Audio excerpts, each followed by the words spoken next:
morning friends, myself Shivam Gupta and I am a 12th board examination topper in 2011. I have got more than 85% in 12th board examination.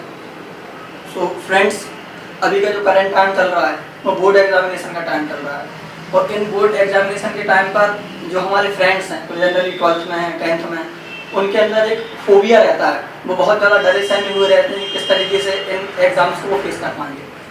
तो friends मैं कुछ ऐसी चीज़ें यहाँ पर आपको बताना चाहता हूँ कि यदि उन चीज़ों को आपने फॉलो कर लिया किस तरीके से आप 30 दिन के अंदर या 30 दिन से कम समय में 90% से ज़्यादा मार्क्स 10th या 12th बोर्ड एग्जामिनेशन में ला सकते हैं। मेरी खुद की चीज़ मैं आपको बताना चाहता हूँ कि जब मैं 12th एग्जामिनेशन में था उस समय मेरा सिलेक्शन सुपर 30 पटना में हो गया था। आनंद कुमार सर जिनको आप जानते होंगे, पूरे भारत से 30 स्टूडेंट्स को वो लेते हैं, IIT JEE की फ्री कोचिंग वो प्रोवाइड करवाते हैं। वहाँ पर मेरा सिलेक्शन हो गया था, लेकिन कुछ समय बाद मेरे परिवार में ऐसी कंडीशंस आ गई कि मैं सुपर 30 पटना को ज्वाइन नहीं कर पाया और उस समय लगभग जो समय था वो अक्टूबर नवंबर का आ गया। तो हम लोग इतने उत्साहित थे, इतने उल्लासित थे कि अरे अब तो सुपर 30 पटना में सिलेक्शन हो गया है और अब तो ये श्योर है कि मैं IIT निकल जाऊँगा। और हर इंसान के जीवन में एक सपना होता है कि वो IIT क्रैक करे। मेरा भी सपना था कि मैं IIT क्रैक करूँ, लेकिन जब मेरे घर में कंडीशंस ख़राब हो गई तो मैं IIT में और सुपर 30 पटना में सेलेक्ट नहीं हो पाया।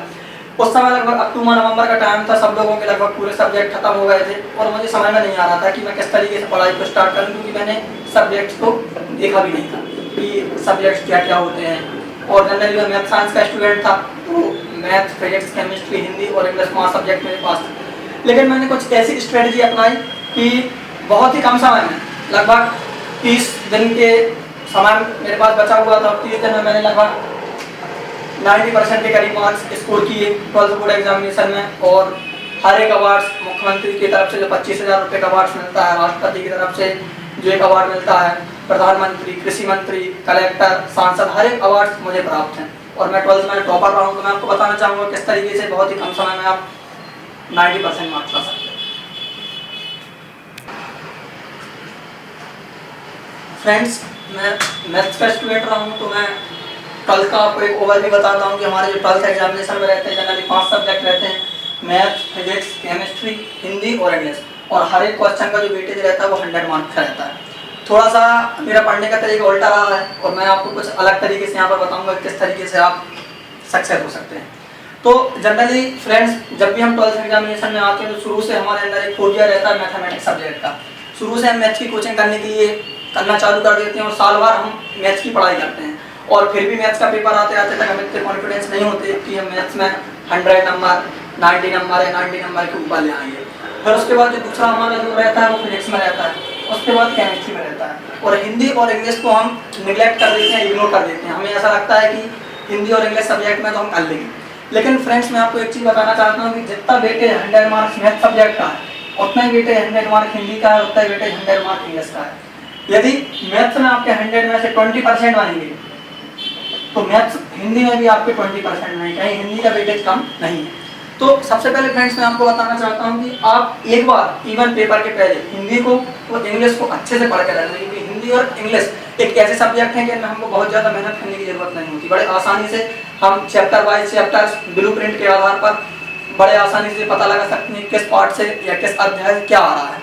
इंग्लिश में वर्क बुक और एक टेक्स्ट बुक दोनों का अच्छे से हम अध्ययन कर सकते हैं, ऐसे, निबंध और पत्र, आत्मकथा और बहुत सारी ऐसी चीज़ें रहती हैं जिनको हम कर सकते हैं। हिंदी इंग्लिश को इवन आप पेपर के मतलब परीक्षा के पहले करके रखते हैं और उसके बाद हिंदी और इंग्लिश में इतना गैप हमारे पास रहता है कि गैप में हम हिंदी और इंग्लिश को बड़े आसानी से कर सकते हैं, क्योंकि हिंदी और इंग्लिश ही वो एक ऐसे सब्जेक्ट होते हैं कि इनमें आपने मोर देन 90% मार्क्स स्कोर कर लिए तो फ्रेंड्स 90% मार्क आने में आपको कोई नहीं छोड़ सकता। उसके बाद मैं आता हूँ केमिस्ट्री पर। केमिस्ट्री का जनरली जो मार्क्स रहता है वो 75 नंबर का रहता है।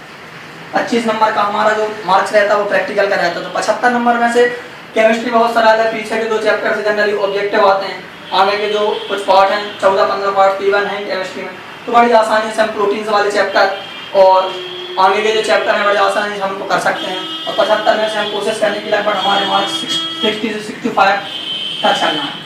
तो जो हुई केमिस्ट्री की बात। उसके बाद फिजिक्स भी बहुत ही अच्छा सब्जेक्ट है, मेरे भी 95 से ऊपर मार्क्स आए थे फिजिक्स में।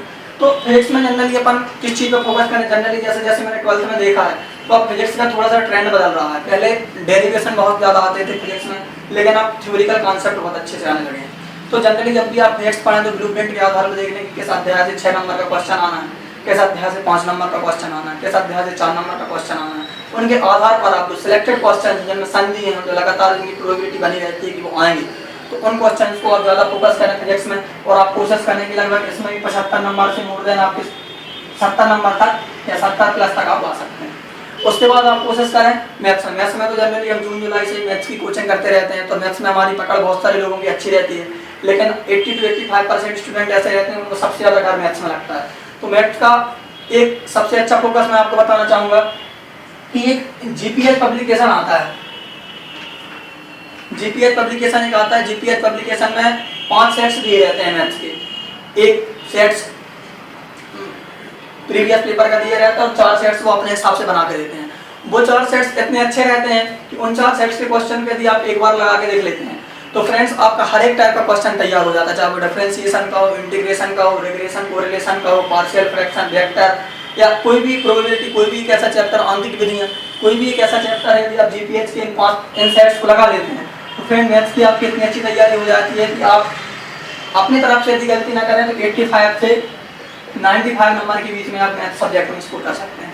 अब यदि आप इन सब के मार्क्स स्कोर करें तो मेरा मानना है कि लगभग आप 445 से 450 अंक के बीच में 500 में से 12th में स्कोर करते हैं, और जनरली इससे आपका जो परसेंटेज का वेटेज बनेगा वो लगभग 90% वेटेज बनेगा, और आप हो सकता है किसी डिस्ट्रिक्ट में या हो सकता है एमपी में भी आप टॉप कर लें।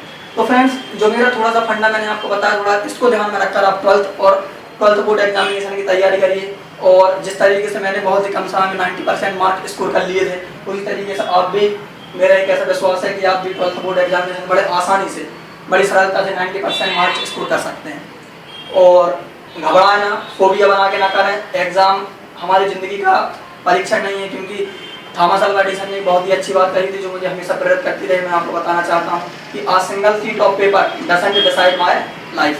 एक सिंगल शीट ऑफ पेपर मेरे जीवन के करियर का निर्धारण नहीं करती। वो तो अभी तक जो हमने सीखा है उसको सिर्फ प्रेजेंट करने का एक तरीका है। यदि किसी भी पेपर में आप अच्छा नहीं आ पाता है, किसी भी कारण वजह यदि वो पेपर बिगड़ जाता है तो उसके बारे में ना सोचें, नेक्स्ट पेपर में अपनी परफॉर्मेंस सुधारने की कोशिश करें, क्योंकि जो अतीत बीत गया है उसको आप नहीं सुधार सकते, लेकिन जो बचा है उस पर आप फोकस कर सकते हैं। फ्रेंड्स मेरी बेस्ट विशेष आपके साथ हैं, और आप इस तरीके से यदि तैयारी करेंगे तो मेरा विश्वास है कि आप मोर देन 90% मार्क्स स्कोर कर लें। Thank you very much.